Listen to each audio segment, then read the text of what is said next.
Okay, so in this little video, I'm going to show you how to finish up the model and make sure you're kind of ready to start simulating everything.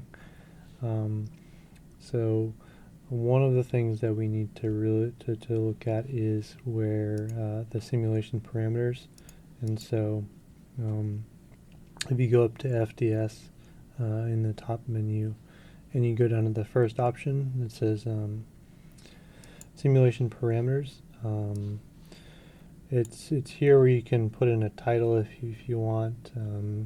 It'll use the name you put in the file name of the PyroSim file as your model, but you can put in a simulation title if you would so desire.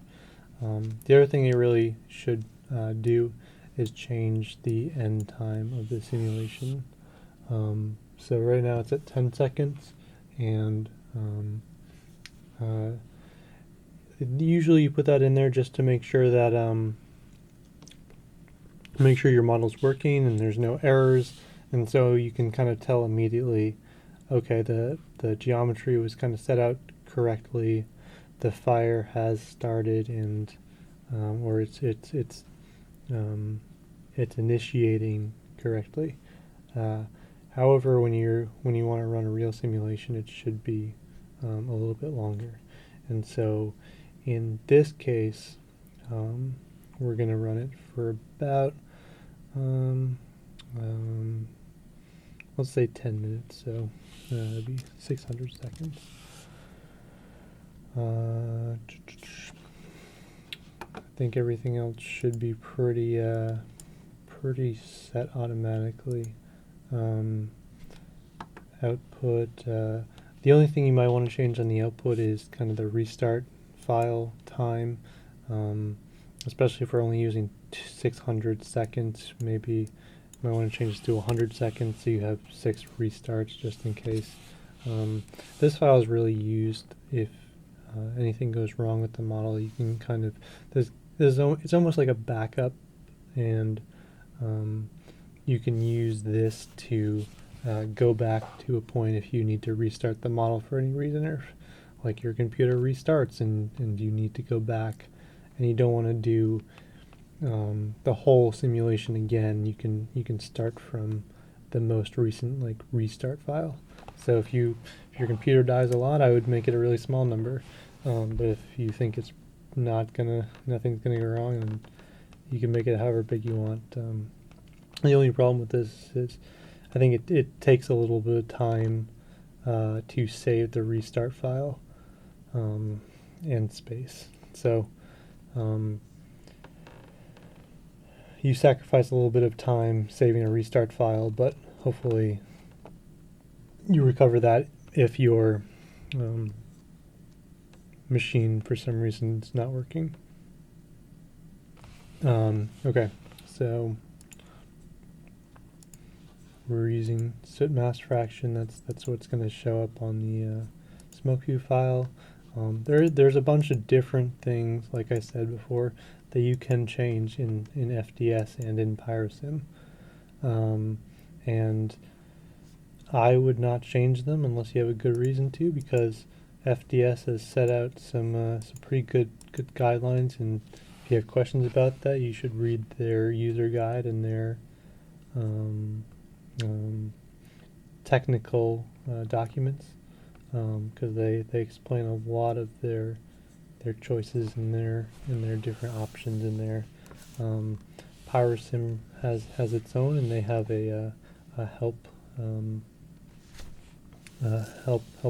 guide, I guess, under help up here. And they also have some really nice forums which you can go to ask people for help and advice and different things like that. Yeah, so I'm not going to touch any of these things right now, so yeah, but that's how you do it. You just really want to change the end time.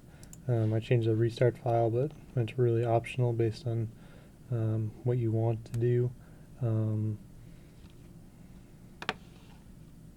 Yeah. So that's all I'm going to change for now. And basically we can hit play now. Actually, there's one other thing. It's the OpenMP environment. This is a new thing with the new version of FDS. I think they updated this as of 6.0, but I'm hard pressed to remember. But the OpenMP environment basically allows FDS to switch between its different calculation sets, and you can assign how many threads you want it to use, and you can assign how big you want the stack to be. I think it does a pretty good job of estimate this on my own, and so if you don't really know what you're doing, or if you don't even know what a thread or a stack is, I wouldn't touch it. But if you have concerns about using your computer at the same time you're using using FDS, I would not use the OpenMP environment. I would just click on Run FDS Parallel, and that will only use one thread, and you can use your other processors to really do other work that you might need to do. So that is that. And then, the last thing you need to do is you need to make a mesh. Of course you need to make a mesh. So right now you can see there's no meshes on here. For our model, or for the way that PyroSim operates, what you can do is you can just hit this blue box over here and it'll make a mesh, or you can right click on the meshes up here and open that menu. And then you hit new, and I just call it mesh 1 because it doesn't matter excessively much. And what it does is it knows where the minimum X is, and it knows where the maximum X is, and it creates a mesh that's a little bit beyond those. It assigns a cell size. I think it uses 0.25 just in general. And you can see that that's only 184,000 cells. So usually when I'm running the model, that's not it's not too bad. You should do a mesh analysis on your own if you have the time and the computing power to do that. For this model, you need to resolve it enough so that you can see what's going on in the space.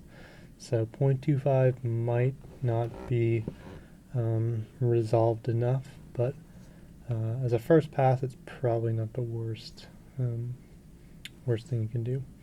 For this model, I'm just going to do one mesh just to keep it simple,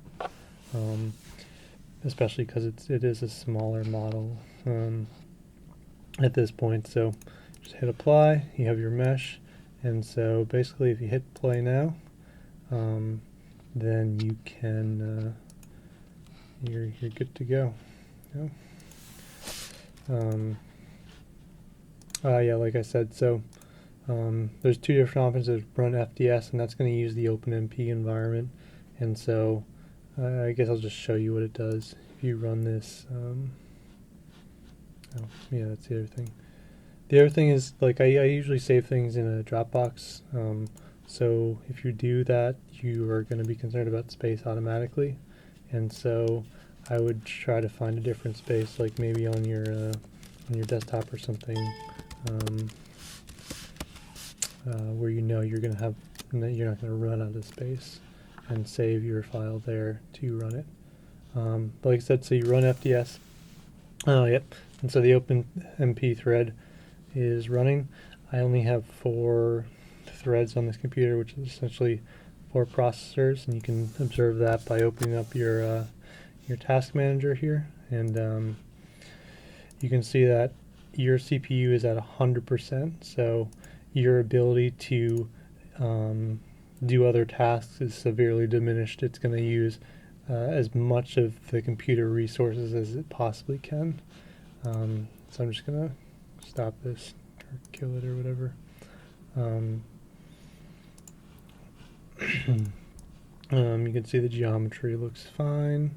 You have ventilations and all that fun stuff. So that is it's a good sign that we were able to make some good geometries. So yeah, so you can see that, and then but if you do FTS parallel, you're gonna just have to enter your username and password.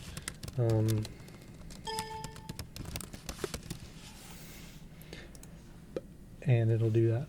And since we only have one mesh, it's only going to run one processor, it's only going to use one thread, and so if you look at your processors, it's only going to use one of them. So you can like do other kind of CPU intensive tasks if you need to use Excel or a browser or anything else like that.